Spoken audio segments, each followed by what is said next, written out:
Mas há fatos mais convincentes. A espectroscopia, é justamente o que a gente está falando da espectroscopia, né?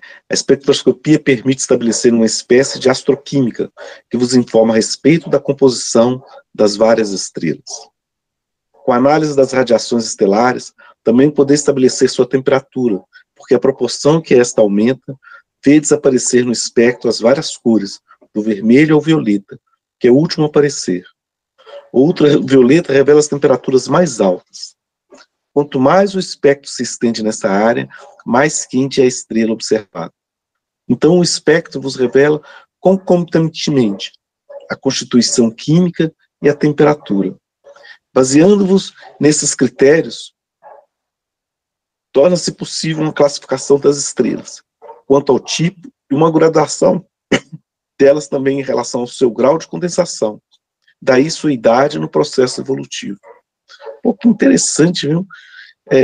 Isso estava bem fresco na época, né? Era coisa de 30 anos, 20 anos, e incrível o Baldi ter um conhecimento profundo disso, viu? Sua voz, né? Mas quer queira, quer não, o Baldi também é evidente, né? Muito interessante, e até hoje é assim ainda, viu, gente? Não mudou em nada.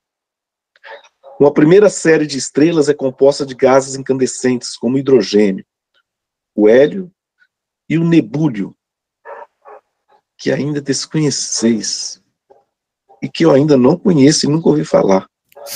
Também não. Nebúlio. Você já ouviu falar disso, Ismael? Não. Isso aí não. Não. Nebúlio? Nossa, E é algo que deixa a gente um pouco sem ter a mínima noção, porque do ponto de vista de número atômico, a tabela periódica está completa, né? E nessa época, basicamente, a tabela periódica já estava completa, já estava nos experimentos de criação de elementos artificiais, né, de número atômico maior do que 94, que é o do urânio, números ali, mas... Não, e para falar de estrelas, né, nebúlio, ó. Ó a massa escura, Paulo Brito. Brincadeira, sei não o que é isso aí, Paulo. Sim, não, isso que você está falando é verdade, né? Não sei se o pessoal hoje é interessante o modelo na ciência. Você cria um modelo de como é que a natureza funciona e depois você vai verificar e vai fazer experimentos e observações da natureza e verificar se bate com aquilo que o modelo prediz. Se bater, é uma forma de validar que o seu modelo é robusto, o seu modelo representa bem a natureza. Não é a natureza, ele representa bem a natureza, né? E hoje, o tamanho da galáxia, ele é um formato tal que aquilo que a gente observa não condiz com aquilo que a física prediz. Então, das duas umas, ou o nosso modelo está completamente errado, ou tem alguma coisa ali que a gente não está conseguindo enxergar, né, e que dá consequências pelo formato que a galáxia está. Então, e a mesma coisa, as galáxias estão se afastando de uma tal natureza que a força gravitacional não consegue explicar, né, o porquê que ela está se afastando com tal rapidez. Então, das duas umas, ou as leis de conservação de energia do momento está furada, ou tem alguma coisa além disso que a gente não está percebendo.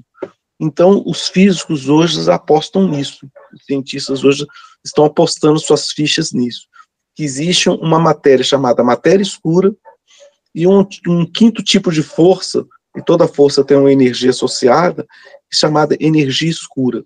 Por que escura? Porque você não enxerga. Então, está escuro para a gente, é como se a gente ainda não percebesse ela. Por isso chamar o nome de escuro, porque escuro, ele não tem informação da luz, não tem informação, aí é do desconhecimento, né? Em vez de falar matéria desconhecida ou energia desconhecida, você fala matéria escura e energia escura. É de tal natureza que se você pegar o universo como um todo, 73% seria essa energia escura. E 22% seria feito de matéria escura. E só 5% seria feito dessa matéria ordinária que a gente conhece e essa energia eletromagnética e gravitacional que a gente conhece, né? E essa matéria escura, né, ela não interage com a luz, mas interage com a força gravitacional. Ela poderia explicar o formato das estrelas, das galáxias, né, como elas se formam, né? E aí você vê assim, de toda a matéria que a gente conhece no universo, 99% é hidrogênio, quase 1% é hélio, e o restinho que sobra é o resto da matéria que a gente conhece, né? A maior parte do universo está no quarto estado da matéria, que é de plasma, não é nem no sólido, nem no líquido, nem no gasoso. Está no plasma, que é o estado das estrelas, né? Fogo, né? Fogo, literalmente. E quando ele põe nebúlio aqui, você falou, você foi em cima da bucha, Ismael. É como se fosse a matéria escura mesmo, que é maior que a quantidade de hidrogênio, se as leis de conservação existirem do jeito que a gente pressupõe, né?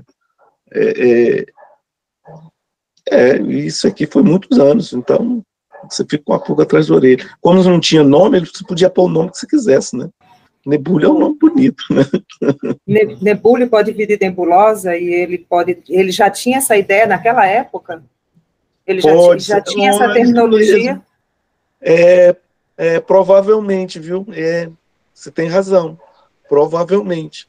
Nebúlio, mas ele já tinha ideia de nebulosa? Das nebulosas? Nessa época, já 1930, né? Mas... e já sabia que as nebulosas, a nebulosa de Andrômeda, a nebulosa do Caranguejo, eram galáxias, porque isso foi descoberto em 1922 pelo Hubble, né? Então, isso aqui é 10 anos depois. E pelo que parece, o Baldi estava bem ciente de todo o conhecimento científico da época. Ele coloca colocações aqui envolvendo relatividade, envolvendo mecânica quântica, envolvendo astronomia, astrofísica, bastante avançada para a época. É muito impressionante, né? É muito impressionante como ele já tem ideia disso, da forma como as informações chegavam na época, que não eram tão rápidas, né? Não, você colocou muito bem nebúlio de nebulosa, que é a matéria básica das galáxias, que hoje a gente chama de matéria escura, e que a gente não faz a mínima ideia do que é. É isso aí, que ainda desconhecemos e desconhecemos até hoje, né? Eu até brinco com meus alunos quando eu falo assim, então, eu vou te fazer algumas perguntas. Por que existe mais matéria do que antimatéria? O que é matéria escura? O que é energia escura? A gente pode voltar no tempo? Existem outras realidades? Aí a resposta da primeira, não sei, da segunda, não sei, da terceira, não sei, da quarta, não sei, da quinta, não sei. Aí eles até brincam, então se você colocar não sei na prova, tá certo? Certíssimo, você vai tirar 10. É mais ou menos isso, sabe? E impressionante, né? Nebúlio de nebulosa, isso mesmo. Fantástico. Gostei. Dá para você subir um pouquinho, né? Nesse último, são as estrelas mais quentes. A matéria está no estado gasoso. A massa estelar é uma nebulosa ainda no seu início. Essas são as estrelas mais jovens, de cor prevalentemente azul, e representa a fase inicial da evolução sideral do vórtice galáctico. Aí aqui, isso aqui é um modelo dele que hoje eu nunca vi esse modelo de início de galáxia com estrelas. Hoje a gente coloca, não era a ideia da época, são os buracos negros, né? Que as primeiras estrelas eram tão grandes, tão gigantes, né? Era um aglomerado tão grande de hidrogênio que se condensava, né? Que ela teve vida extremamente curta, né? Porque aí você consome rapidamente o hidrogênio e e ela amassa, a força gravitacional é tão intensa que ela explode, né, dando origem no interior a buracos negros. Buracos negros seriam também uma forma da gente mostrar a nossa ignorância, né, porque dentro do buraco negro as leis da física do jeito que a gente conhece não são válidas. Então a gente não faz a mínima ideia do que tem lá dentro. Mas existe várias... hoje a gente pressupõe que todas as grandes galáxias têm um buraco negro no seu interior, né, que faz com que todas as estrelas girem em torno dela, né, e formando um vórtice em torno desse buraco negro, né. E o que tem do outro lado, a gente também não faz a mínima ideia. Existem várias hipóteses, que não tem como validar, porque você não tem acesso a elas, né. Então não tem como você fazer nenhuma observação, né. E não é, de certa forma, não é muito diferente, trocando as palavras, como na época não existia a ideia de buraco negro, essas coisas, trocando as palavras, ele estava tateando ali as propostas, ou tateando ou mostrando, né, melhor dizendo, mostrando o que hoje a gente está tateando, é melhor falar assim. Essas estrelas estão todas situadas nas vizinhanças imediatas da Via Láctea. Continua a gradação e abrange as estrelas de hélio sempre quentes e jovens, sempre próximas da Via Láctea, depois as estrelas de hidrogênio, em que se acentua o hidrogênio e o hélio, tende a desaparecer. Ou seja, mas ainda está muito longe, ainda a maior parte das estrelas, né, elas são constituídas de hidrogênio. O hidrogênio é o elemento principal, primeiro e principal de todo o universo. Aí você tem o segundo, o hélio, e depois traços dos outros elementos, né? Então, isso é interessante porque, como na Terra tem todos os elementos químicos, então, com certeza, dentro desse modelo de hoje, né, obviamente, com certeza não, dentro desse modelo que a gente tem hoje, a Terra, todo o sistema solar só nasceu dentro do modelo após a explosão de uma grande estrela anterior. Então, nós somos, todo o sistema solar deve ser de terceira ou a quarta geração de estrelas, né? Então, por isso que a gente tem elementos químicos mais pesados, que elas são criadas, elas são forjadas, né, na explosão de uma estrela, na morte de uma estrela. Ali nascem todos os elementos químicos, né, e que vai dar estopim para o nascimento de novas estrelas com planetas mais enriquecidos, com maiores possibilidades, né. Isso é interessante também, né, a evolução de todo esse sistema cosmológico, né. E, Paulo Brito, você colocando esse ponto, aqui no contexto da obra, a sua voz, né, através ali de um balde, vai mostrando que tudo segue caminhos evolutivos, né? Tem o seu nascimento, tem a sua evolução, tem a sua morte, depois o renascimento. Então, até o cosmos, que mais naquela época muitos achavam que era algo ali como um relógio que não mudava, sempre fixo. Não, né? Ele tem toda uma vida que pulsa, que nasce, e o seu desenvolvimento, características, e ele vai acabar caminhando ali mais para frente, que tudo vai tender a uma transição, que são para processos de vida, de informação, de consciência. Isso mesmo. Embora nas proximidades da Via Láctea elas começam a espalhar-se pelo céu, menos jovens, mais avançados evolutivamente que as precedentes, em via de condensação, emanam luz branca. Essa série de estrelas a que pertence Sírius segue-se a das estrelas de luz amarela, nas quais os metais substituem os gases, mas sempre em temperatura elevadíssimas, embora inferiores às precedentes. Essas estão espalhadas ainda mais uniformemente pelo firmamento e se acham em processo de solidificação. Entre elas, situa-se o vosso Sol. Ele encontra-se entre as estrelas que estão envelhecendo, esperando a morte por extinção. Então, hoje, o cálculo que se tem é que o Sol tem 5 bilhões de anos e que ainda tem 5 bilhões de anos de vida, né? Então, nós estamos na metade da vida dele. Suas manchas já anuncia a formar senão cada vez mais extensas e estáveis, até o fim. As manchas solares hoje são tempestades magnéticas, né? Que tem o Sol. A Terra tem 2 polos, norte e sul. O Sol tem mais de 40 mil polos, né, magnéticos.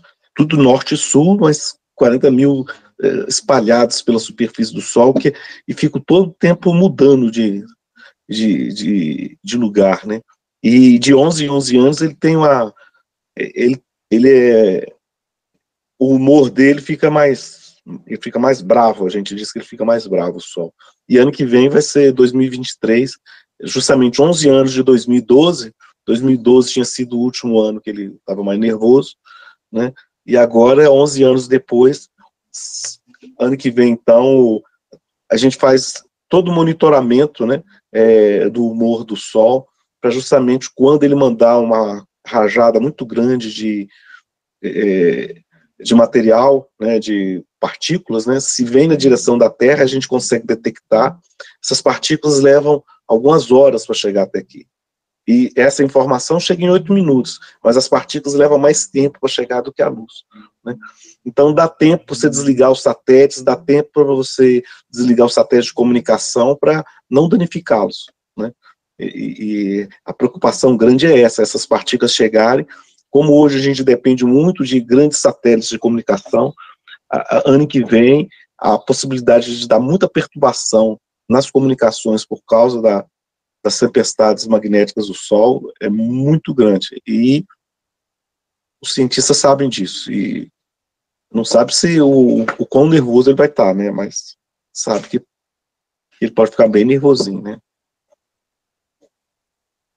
A última série é a das estrelas vermelhas, com a temperatura que chega a um resfriamento avançado, nas quais os gases desaparecem para dar aos metais. São as estrelas mais velhas, distribuídas quase uniformemente pelo espaço, né? É aquilo que quando a gente vê a cor do fogo do fogão, ele é azul.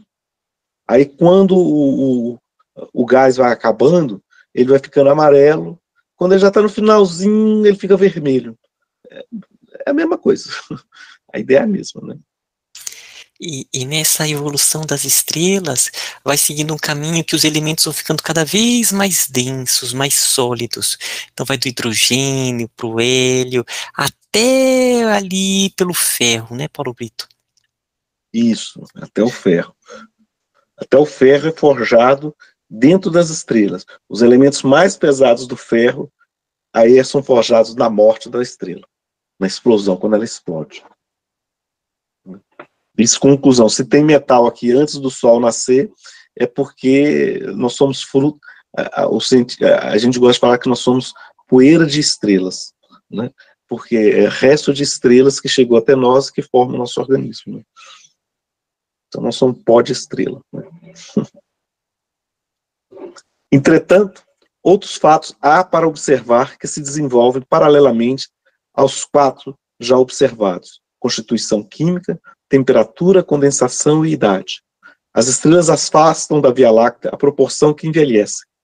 Bastaria isso para demonstrar que na Via Láctea está o centro genético do sistema, pois é exatamente nela que encontrais as estrelas em sua primeira fase de evolução. As vermelhas, as mais velhas, encontram-se afastadas das regiões mais jovens da Via Láctea. Em outras palavras, existe um processo paralelo de maturação da matéria e de afastamento do centro, porque as mutações químicas, o resfriamento, a condensação e o envelhecimento significam evolução. Essa corresponde a um processo de abertura do sistema, que vai do centro à periferia. Isso, para mim, eu vou ter que verificar se isso é válido hoje com as observações, se as estrelas mais velhas, elas realmente estão mais afastadas do centro da galáxia, né? Porque você vê estrela vermelha, para tudo quanto é lado da galáxia, né? Mas realmente no centro da galáxia a observação é muito complicada, porque a luz é tão intensa lá no centro da galáxia que te impede de você ver exatamente. Hoje você consegue ter um mapeamento até o que está atrás da galáxia, mas por ondas de rádio, e não na faixa do visível. Você consegue trazer informação das estrelas que está atrás da galáxia por conta do ondas de rádio que consegue atravessar e trazer informações sem interferência do centro, né?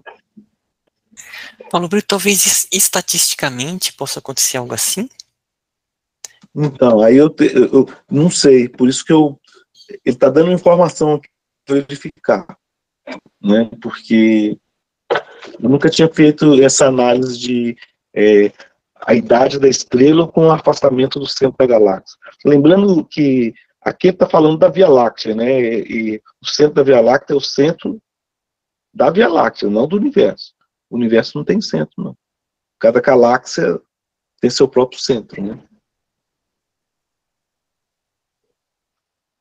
Acrescentemos outro fato: as velocidades siderais, partindo de uma velocidade nula nas nebulosas irregulares, aumentam gradualmente nas estrelas de hélio, de hidrogênio, amarelas, vermelhas, planetárias. Isso nos diz que as estrelas... Dá para subir aí? Cadê? Sumiu? Vocês estão me ouvindo, gente? Tá. Isso nos diz que as estrelas, durante os processos de evolução, assinalado pelo tempo, projetam-se do centro para a periferia. Acrescentar a isso tudo o exemplo do tipo de desenvolvimento em espiral, visível nas nebulosas menores, que reproduzem em proporções mais reduzidas o sistema maior, e tereis um acúmulo de fatos convergentes para o mesmo princípio, que afirmei ser a base da construção orgânica do vosso universo estelar. Ele dá uma... Chegou bem na hora, né, ao final, hein? Ele dá bem uma constituição de como é que é a nossa galáxia, né? E hoje, de lá para cá, o que mais se observou é um conjunto grande de galáxias, né? Então, existe hoje especialistas em evolução galáctica, né? Em evolução de galáxias, né? E eu vou tentar ver essa relação, se procede esse modelo que ele está colocando com o que se observa hoje, né? Eu não posso dizer nem que sim, nem que não.